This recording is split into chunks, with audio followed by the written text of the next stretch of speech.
Hey, what's up, everybody? It's just Charles Sabanzo, and welcome you guys to another episode of the DREAMERSPRO show. We cover everything from sports, hot topics, classic debates, entertainment. We give you guys a fresh perspective on things, and we see them. And today we have a very serious show for you guys. Before we get into it, please make sure you like the video and sub to the channel. Be sure to follow me on Instagram. My handle is CTABANZ. So let's get into this topic here. I've been one of the voices out here, right? And I'm not a big voice or anything like that because our content is predominantly based in sports, but there are larger issues that are happening in the world. And I said, look, I'm going to talk about them, right? And on the occasions that I have spoken about it, I have said with my chest that I believe that there are a lot of political grifters out here. I believe that there are people out here trying to make $1 at any opportunity that they can. If they means they got to sell their asses on the way to do it, they'll do it. They'll do it. Now, if it just so happens that you're making content and you're doing very well in the political space and you're saying what you believe, then by all means, make your money and do your thing. You deserve it. But if you're out here grifting and looking for a come up and trying to ride a wave, your ass gonna get called out by me. Black or white. The last thing society needs at this point in time are grifters. These people are the worst because they don't have any allegiance. The only allegiance they have is to the almighty dollar. And we don't need these people in society propagating their insane views to people, getting people riled up, and then benefiting off of them monetarily. We don't need these people. This is just my take on it. And there are times when I've called out people by names, and I mean it. It is what it is, right? But one of the people that I've been calling out is Stephen A. Smith. Why? Because if you listen to any of Stephen A. Smith's political commentary over the last 10 years, you will know that Stephen A. Smith is a liberal.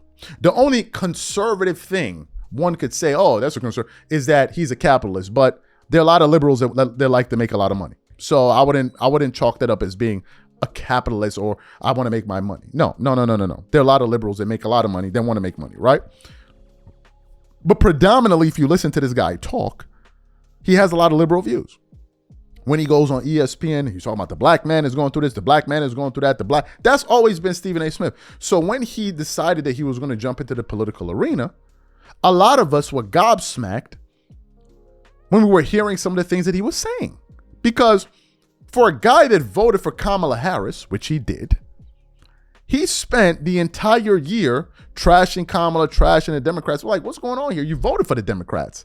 Now, all of a sudden, when they lose, you're talking about you regret your vote. What made you regret your vote? The article was published that we just read. It's a Fox News, It's a Fox News article that we just read. The article was published on January 25th. The article was published on January 25th.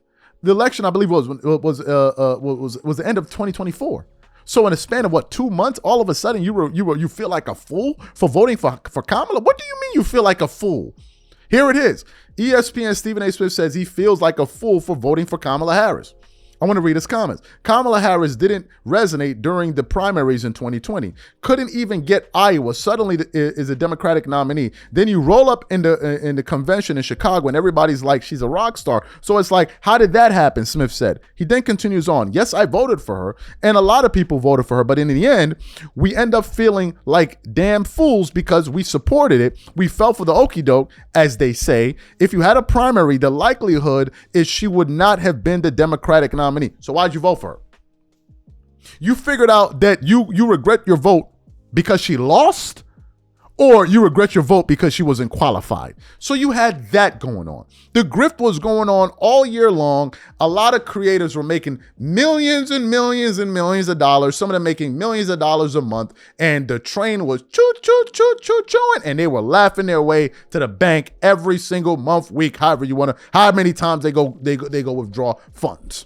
Right? All of that was going on. Then you had the Jasmine Crockett situation there, where Stephen A. Smith made himself to look like what? An ass! Because he was chastising Jasmine Crockett for the way that she comports herself, the way that she speaks, how, basically saying she was too ghetto. That's essentially what he was saying. Why are you speaking like this? Why are you speaking like that? This kind of political language is not necessary, so inflammatory. Meanwhile, voices like Marjorie Taylor was out there, Laura Loomer was out there. He didn't say a damn thing. Forget about those people. What about the president himself and some of the inflammatory things that he wouldn't say a mumbling word. And what happened? The Jasmine Crockett thing got the entire machine to turn on his ass. And people came for Stephen A. Smith in droves, as they should have, to the point where he capitulated, changed his opinion. Then what happens? President Donald Trump goes out there and makes the comments about Rob Reiner. And it set the world ablaze. Everyone with a voice that heard it was commenting on it globally. Global news stations, publications, everyone was weighing in. The president's supporters were calling him out for it, asking him to retract the statements. Then he was questioned about it in the White House. What did he do? He doubled down, right? Stephen A. Smith then sees this as a political avenue to say, oh, wait a minute. The wind is blowing in a different direction. Now let me start grifting back towards liberals to see if I can win back some liberal support. Then all of a sudden he starts going at the president. Then yesterday he's talking about the president and the FBI and Pam Bondi and these guys are going to be most likely redacting names from the Jeffrey Epstein files. Then you get the other news that FBI Deputy Director Dan Bongino is saying that he's going to step down next month. I want to quickly read from what this report had to say. This is from, I believe, Sky News. It says, Dan Bongino, controversial FBI director, to resign next month. Continues on. The FBI director, formerly a controversial podcast host who spread conspiracy theories, he has said he will resign in the new year. Dan Bongino was appointed by Donald Trump to be the second in command of the federal intelligence body in February, serving under Director Kash Patel, whose ass also may be on the outs, who they may be firing as well. Continues on. Announcing his resignation on Wednesday, the 51-year-old said he was grateful for the opportunity to serve with purpose. While he did not say when in January he would leave or what he would do next, Mr. Trump said earlier in the day, Dan did a great job. I think he wants to go back to his show. In a social media post, Mr. Patel called Mr. Bongino the best partner I could have asked for in helping restore the FBI. He not only completed his mission, he far exceeded it, the FBI director added. Now, pause. Why do you think this is happening? Kash Patel has been labeled incompetent for the job that he's doing. Then we also have the Jeffrey Epstein situation there, right? Where Dan Bongino basically was one of the people that said, oh, we're going to get the names released, we're going to get the name. And then when he got into the system and figured out, oh, wait a minute, these guys don't look like they want to release it. All of a sudden, he's like, oh, yeah, I don't want to be here anymore. And people are jumping ship. Is essentially what you're witnessing right here. It then continues on. Mr. Bongino worked for the New York Police Department for several years in the 1990s before joining the Secret Service as an agent, serving on the presidential details for the then President Barack Obama and George Bush. And then it goes on to say that. Then you juxtapose that news with the November job report. I want to read that quickly. This is from CNBC. It says, payrolls rose by 64,000 in November after falling by 105,000 in October. Delayed jobs numbers show. It then continues on. A job growth totaled a seasonal adjustment of 64,000 for the month, better than the Dow Jones estimated of 45,000 and up from a sharp decline in October. The unemployment rate rose to 4.6, more than expected at its highest level since September 2021, and a more encompassing measure that includes discouraged workers and those holding part-time jobs for economic reasons swelled to 8.7%.